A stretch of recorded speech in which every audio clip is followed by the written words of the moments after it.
உங்கள் தங்க நகையை அதிக விலைக்கு விற்கவும் மற்றும் அடகில் இருக்கும் தங்க நகையை மீட்டெடுத்து அதிக விலைக்கு விற்கவும் உடனே அணுகவும். Prime gold hub 9840551787.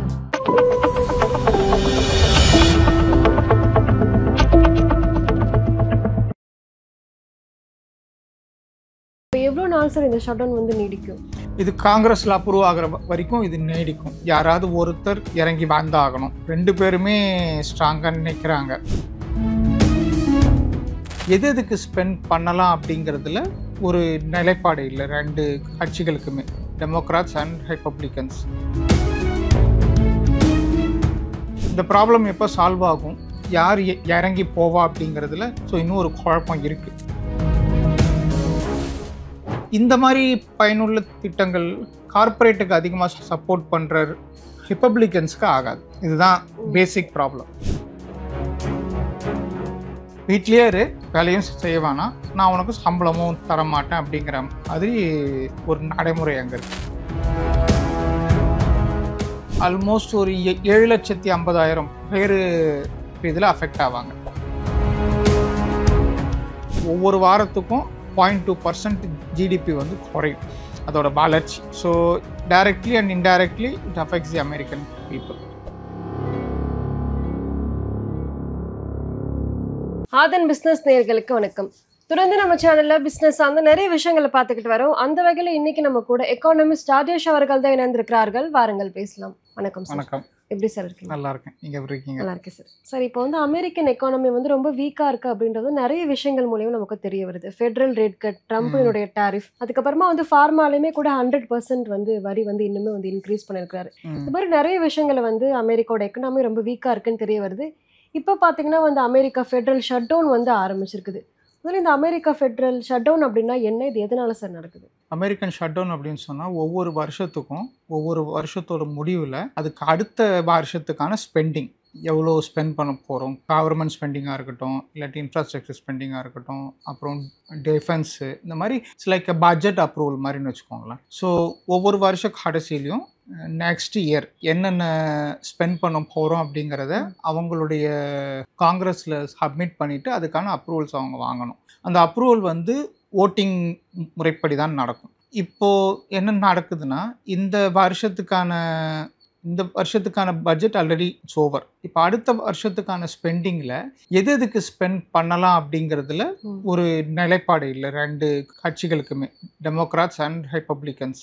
ரெண்டு பேருக்குமே ஒரு முடிவுக்கு அவங்க வரல. டெமோக்ராட்ஸ் என்ன சொல்கிறாங்கன்னா, நாங்கள் வந்து கொண்டு வந்த ஹெல்த் கேருக்கும் அதுக்கப்புறம் இன்னும் நிறைய சப்சிடிஸ்க்கும் அடுத்த வருஷத்துக்கான ஃபண்ட் எதுவுமே நீங்கள் ஒதுக்கலை, அதனால் நாங்கள் இதை ஆதரிக்க மாட்டோம் அப்படின்னு சொல்கிறாங்க.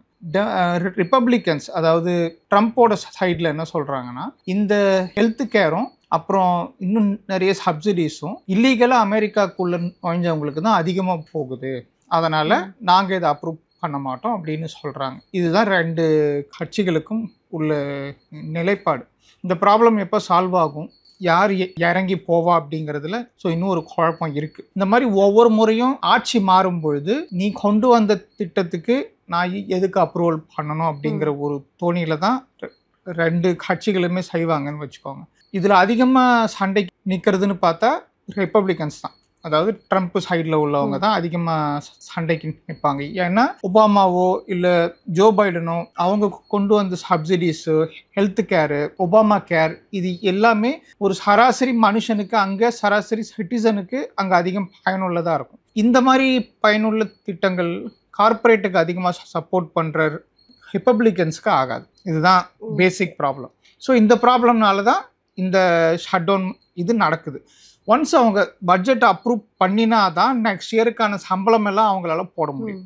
அப்ரூவ் பண்ணலைன்னா எந்த வேலையும் நடக்காது, கவர்மெண்ட் ஸ்பெண்டிங் நடக்காது, அப்புறம் சம்பளம் யாருக்கும் தர முடியாது. இட்ஸ் அ காமன் அக்கரன்ஸ் தான். அதனால் ஒவ்வொரு ஆட்சி மாற்றத்தின் போதும் இது நடக்கிற விஷயம்தான், புதுசு இல்லை. ஓகே, இப்போ நீங்கள் சொன்ன மாதிரி வந்து சம்பளம் வந்து அதுக்கப்புறம் தான், இந்த டிசிஷன் வந்த அப்புறம் தான் வந்து சேலரிலாம் போடுவாங்க அப்படின்னு சொல்லிட்டு. எம்ப்ளாயர்ஸ் எந்த அளவுக்கு சார் பாதிக்கப்பட போகிறாங்க? ஏற்கனவே வந்து அன்எம்ப்ளாய்மெண்ட் இது ரொம்ப அதிகமாக இருக்குது அமெரிக்காவில். இதுக்கப்புறமா இன்னும் அதிகமாகும். இப்போ அதிகமாக பாதிக்கப்பட போகிறதுன்னு அதிகமாக இல்லை, முழுசாக பாதிக்கப்பட போகிறது கவர்மெண்ட் எம்ப்ளாயிஸ் தான், ஃபெட்ரல் எம்ப்ளாயிஸ் அப்படின்னு சொல்லுவாங்க. இப்போ அவங்க நெக்ஸ்ட் அவங்க வேலை செய்யணும் அப்படின்னு சொன்னால் அதுக்கு உண்டான சம்பளத்தை அவங்க பே பண்ணி ஆகணும். இப்போ சம்பளம் பே பண்ணுறதுக்கு பட்ஜெட்டில் அப்ரூவல் இல்லை. ஸோ இது வரைக்கும் அப்ரூவ் ஆகலை. அது அப்ரூவ் ஆனதான் அவங்களுக்கு சம்பளம் வரும். சம்பளம் இல்லாமல் அவங்களும் வேலை செய்ய மாட்டாங்க. அதனால் யுஎஸில் என்ன ஒரு நடைமுறைனா, நீ வேலையும் செய்யாத, நான் உனக்கு சம்பளமும் தரல.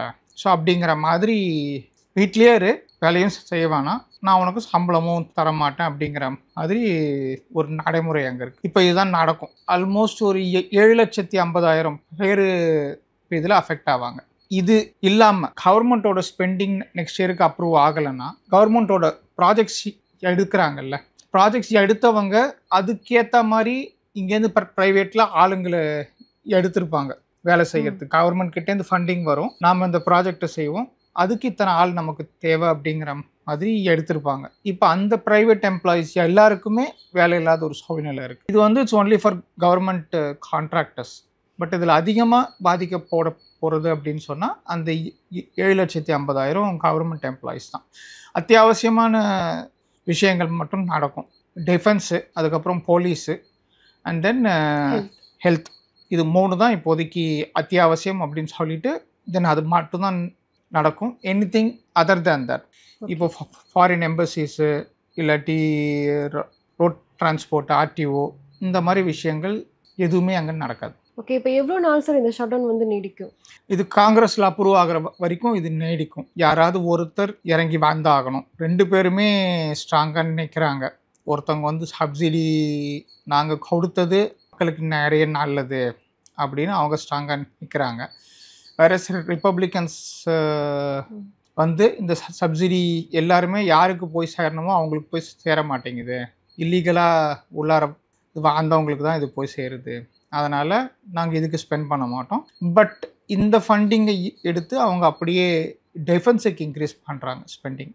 ஸோ இதில் யாராவது ஒருத்தர் இறங்கி வரணும், அது காலத்தின் கட்டாயம், வேறு வழியே இல்லை. இதுக்கு முன்னாடி லாஸ்ட்டாக 2018-19 இந்த மாதிரி ஒரு ப்ராப்ளம் நடந்தது. அது வந்து ஒரு 35 நாள் நீடிச்சுது. ஸோ இத்தனை நாளில் உங்களுக்கு ஜிடிபி வளர்ச்சி அதுக்கு ஏற்ற மாதிரி குறையும். ஒவ்வொரு வாரத்துக்கும் 0.2% ஜிடிபி வந்து குறையும் அதோட வளர்ச்சி.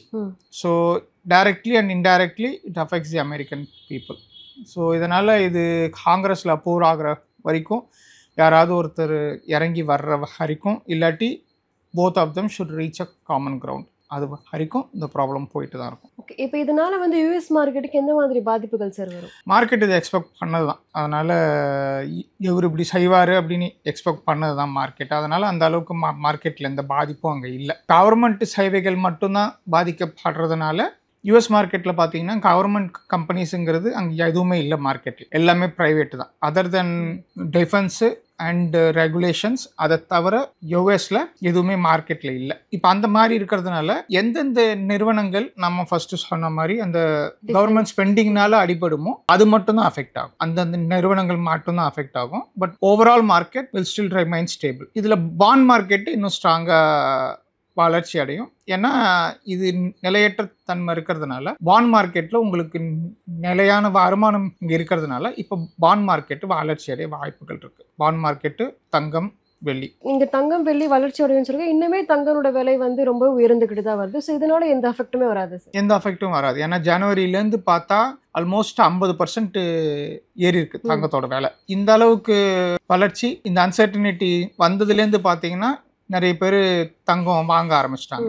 டாலரை விற்று தங்கம் வாங்க ஆரம்பிச்சிட்டாங்க. ஸோ டாலர் மார்க்கெட்டில் அதிகமாக சவுத்த ஆரம்பிச்சது.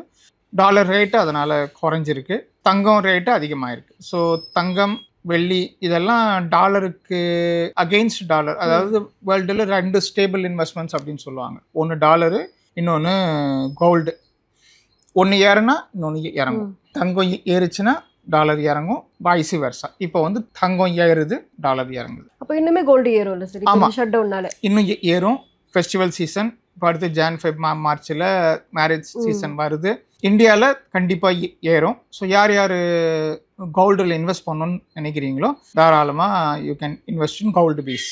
ஓகே, இப்போ இந்த யூஎஸ் ஷட் டவுனால இந்தியன் மார்க்கெட்டுக்கு எந்த ஆபத்தும் இல்லையா சார்? இதுக்கும் அதுக்கும் சம்மந்தமே இல்லை. இது என்டையர்லி யூஎஸோட இன்டர்னல் ப்ராப்ளம் தான். ஸோ அதுக்கும் நம்ம இந்தியன் மார்க்கெட்டுக்கும் சம்மந்தம் இல்லை. இந்தியன் மார்க்கெட்டுக்கு எப்போ சம்மந்தம் வரும்னா அங்கே வந்து ப்ரைவேட் செக்டார் அஃபெக்ட் ஆச்சுன்னா தான் இங்கே இந்தியன் மார்க்கெட்டுக்கு ப்ராப்ளம் வரும். இப்போ அங்கே பாண்ட் மார்க்கெட் கொஞ்சம் ஸ்ட்ராங் ஆனதுனால எஃப்ஐஐஸ் இங்கே வர்றதுக்கு இன்னும் கொஞ்சம் லேட்டாக வாய்ப்புகள் இருக்குது. எப்படி இது வந்து லீன் சீசன் தான், அக்டோபர் நவம்பர் டிசம்பர். இது வந்து எஃப்ஐஐஸ் இந்தியாவிலேருந்து எடுக்கிற நேரம் பணத்தை, அவங்களுக்கு ஃபெஸ்டிவல் அப்படிங்கிறதுனால.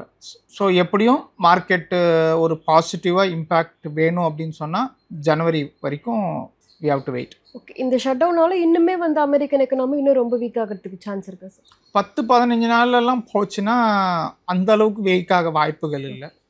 ஏன்னா சேலரியை பொறுத்த வரைக்கும் என்னதான் அவங்க மறுபடியும் அது அப்ரூவ் ஆகிற வரைக்கும் போச்சுனாலும் எத்தனை நாள் அவங்க சேலரி தரலையோ எல்லாமே சேர்த்து கொடுத்துருவாங்க. அதனால எதுவும் ப்ராப்ளம் இல்லை.